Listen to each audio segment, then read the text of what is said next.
On connaît depuis fin juin leur identité, celle des acheteurs du champagne de la Baltique. Un couple résidant à Singapour, lui est français de Pondichéry, elle est russe. Ils sont passionnés d'histoire et de vins anciens.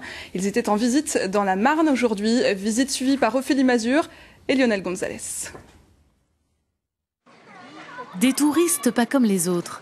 Ravi et Julia sont les heureux propriétaires du champagne le plus cher au monde. En juin dernier, ils achetaient 2 des 168 bouteilles de la mer Baltique. Les voilà à Reims, sur les traces de leur histoire. Pêche abricot, des notes de fruits tropicaux, un peu de fruits de la passion. Accueil privilégié de la maison à carte jaune, l'une des marques de la cargaison. Dégustation personnalisée avec François Hautecoeur. L'œnologue est l'un des rares à avoir dégusté le trésor englouti de la veuve Clicquot. Elle avait déjà ce goût pour les vins qui racontaient des histoires, qui n'étaient pas ennuyeux, qui n'étaient pas monolithiques et qu'on a encore aujourd'hui, quoi.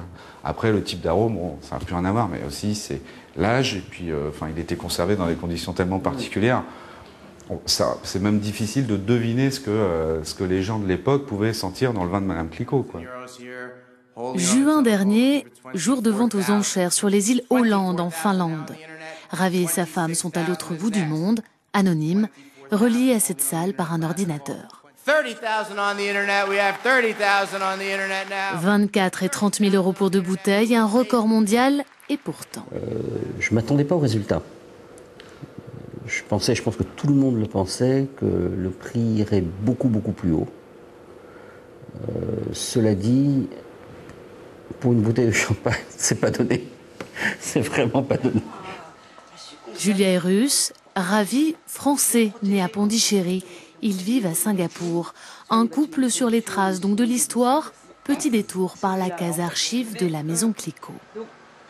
Voilà, ça c'est le document qui nous a permis d'authentifier bien sûr le miroir et de dater.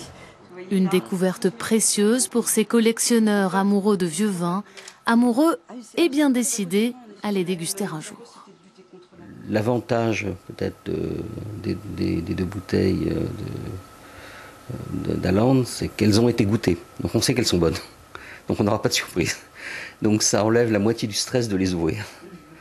Parce qu'ouvrir un monument d'histoire et se rendre compte que c'était du vinaigre, c'est un peu désagréable. Là on sait qu'on n'aura pas ce problème. La dégustation, une évidence donc, reste à trouver la bonne occasion. Et je vous donne rendez-vous sur notre site internet pour voir ou revoir tous nos reportages consacrés à la découverte de ce champagne de la Baltique. Vous connaissez l'adresse france3champagneardenne.fr.